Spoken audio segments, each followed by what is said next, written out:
주말 사이에 유시민 전 장관과 임종석 전 비서실장 이 두 분의 설전 아닌 설전이 있었더라고요. 네. 네. 우선 뭐 유시민 장관이 뭐 5사람에 대한 평가를 네. 했는데 사실은 좀 이제 과한 평가를 했죠. 특히 임종석 실장에 대해서는 다른 직업을 찾아봐라. 그렇죠. 네. 정치밖에 할 게 없는 사람한테 다른 직업을 찾아보라 그러면 네. 그냥 나가서 쉬든지 뭐 이민을 가든지 그렇죠. 보이지 마라 그런 뜻이기 때문에 네네. 굉장히 센 그런 부분이고 또 김부겸 총리 부분에 대해서 책 많이 읽어라. 네. 그런 부분도 좀 보기에 따라서는 굉장히 좀 뭐 이렇게 김부겸 총리와의 관계를 봤을 때 좀 센 발언처럼 느꼈어요. 그럼에도 불구하고 뭐 김부겸 총리나 김경수 전 지사가 굉장히 온화하게 충고를 받아들이겠다. 김부겸 총리 또 책 읽겠다 이렇게 얘기했는데 김부겸 총리는 책 읽을 때가 아닙니다. 그렇죠. 예, 네. 깃발을 나름대로 나왔으면 칼을 휘둘릴 때인데 또 칼 집어넣고 또 책 읽으러 갈까 싶어서 내가 걱정이 돼요. 근데 참 그 뭐랄까요? 그러니까는 민주당에 있는 이제 인사들은 뭔가 되게 극과 극이라는 생각이 드는 게 말씀하셨던 것처럼 막 말을 세게 하고 달리는 분들이 계시는 반면 밀어주고 미리 밀어줘도 이렇게 엉거주춤 뭐 이런 분들이 되게 많은 것 같아요. 근데 김부겸 총리는 제가 국회의원 됐던 17대 2004년에도 네. 저희들이 좀 소위 586, 386의 리더로서 한번 깃발 좀 들어보십시오. 그렇게 했는데 그때도 민기정거렸어요. 네. 약간 그분의 그래서 성정인가 봐요. 그분은 아무래도 정치에 적절하지 않습니다. 무슨 얘기냐면 다른 반대의 목소리를 각오해야 돼요, 정치는. 자기가 뭔가 하나 색깔을 네. 나는 빨간색이다 들었을 때는 네. 연두색깔, 흰색깔로부터 공격받을 각오를 해야 돼. 이 사람들과 이 색깔들과 헤어질 결심해야 되는데 네. 김부겸 총리는 그게 안 되는 거예요. 다 잘하고 싶은 거예요. 그러니까 사람 좋은 거에 대한 평가를 좀 받고 그래서 싶어하는. 그거 싫어하는 사람이 없죠. 그러나 정치는 일정 정도의 색깔이 있을 수밖에 없고 그 색깔을 드러낸다는 순간 네. 다른 색깔로부터 공격받을 각오를 해야 되는데 그게 싫다기보다는 그 부분에 되게 유약한 것 같아요. 다른 색깔로부터 욕을 안 먹어야 되겠다는 생각하는 순간 네. 스탠스가 꼬여요. 그러네요. 어떠한 주장도 하기가 쉽지 않고. 그렇죠. 그러니까 일정한 헤어질 결심이 있어야만 자기 깃발을 드는 거죠. 그러니까 예컨대 한동훈 대표도 일정 정도는 싸움할 그 결심, 네.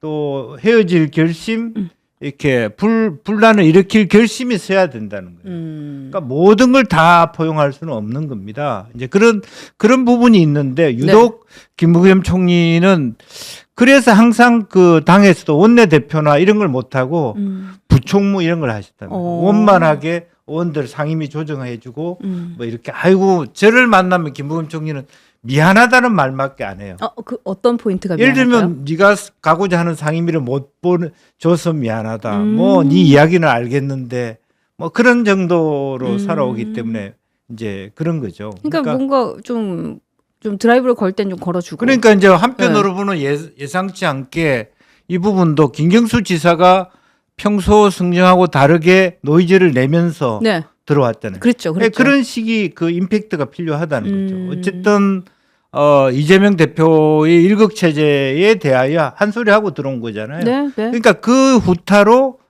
소위 유시민 장관이 목소리를 내는 거잖아요. 그렇죠. 그런 부분이 이제 싸움이 벌어지면 시간이 갈수록 저는 유시민 장관이 불리해진다고 봐요. 5대1로 싸워야 되겠다. 5대1이기 때문에.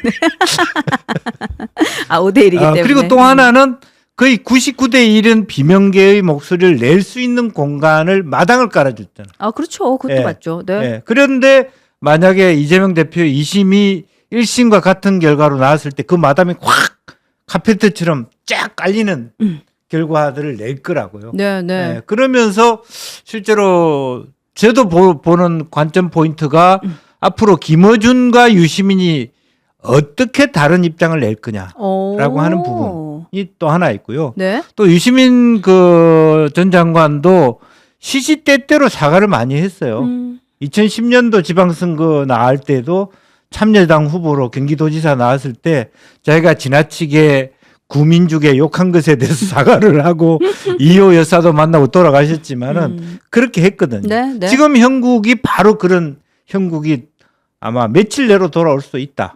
그렇게 봅니다. 일전에 김어준 씨가 하는 방송을 제가 봤을 때 그런 말을 하더라고요. 그러니까 다음 대선은, 그러니까 지금이죠. 예, 조기 대선 국면 전인데 어쨌든 다음 대선은 이재명이 되거나 이재명이 지목하는 자가 될 것이다 이렇게 얘기하더라고요. 그래서 네. 저는 그 얘기 딱 듣는 순간 이재명이 지목한다는 것의 의미는 사법적인 리스크들 본인들도 이제 알고 있으니 그랬을 때 이재명 대표의 입장에서 자신을 구명해주기 가장 좋은 사람을 그 다음 주자로 선택하겠구나라는 생각을 하게 됐어요. 네. 네. 그러니까 그런 정도의 그 김어준이 다음 주자라는 얘기를 꺼낼 수 있다면 네.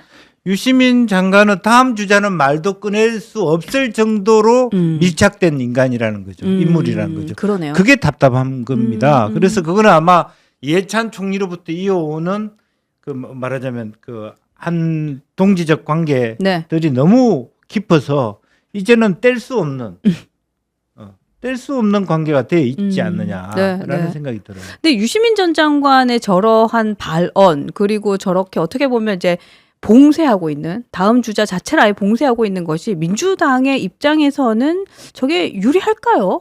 유리하지 뭐 않을 것 같은데. 봉쇄를 한다 하더라도 이재명 대표가 다음 후계자를 줄 수도 있는 거죠. 둘 수도 있는 거죠. 그럴 수는 있겠죠. 네. 근데 러시아의 푸틴 대통령이 메드베제프라고 하는 자기 비서를 네. 다음 대통령으로 한번 줬다가 러시아는 연이면 안 되고 중이면 되거든. 그 차이는 뭐냐면 연속적으로 두 번 하면 안 되지만 네. 한번 뺐다가 다음에 나오는 거는 되는 거예요. 그러니까 연이어서는 안 되지만 예. 안 했다 했다는 된다. 네네. 그렇기 때문에 자기 비서를 그 다음 대통령으로 했고 다시 회수를 했잖아요. 그런 부분도 충분히 이재명 측에서 고민해 볼 수 있는 지점이다. 특히 네. 이제 뭐 76공화국 뭐 헌법 개정과 관련해서 네.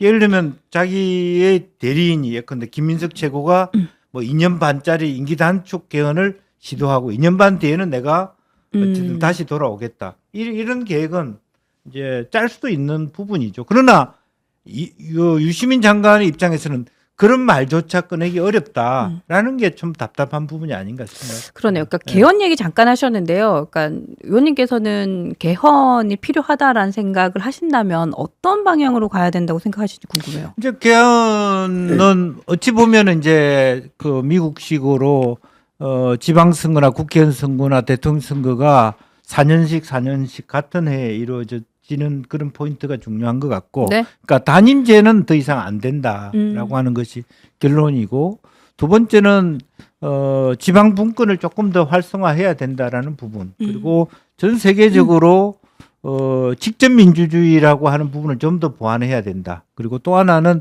일부에서 보면은 이제 너무 대통령제의 권한이 심하니까 책임 총리 같은 거는 총리 추천권은 좀 국회에다 세게 주자.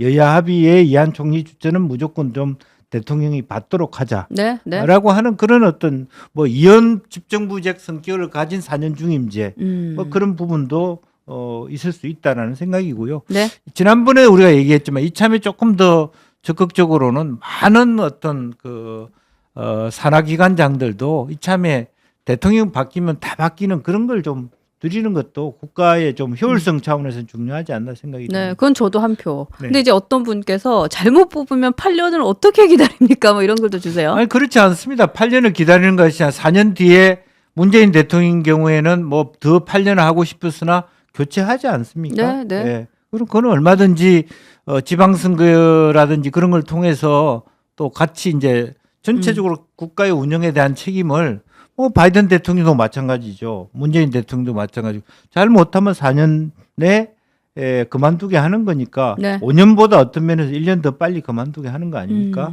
이제 그렇게 보시면 될 것 같습니다. 만약에 그 중임을 선택해야 되는 그 타이밍에 선거가 되면 그 투표율이 굉장히 올라갈 것 같다는 생각도 들어요.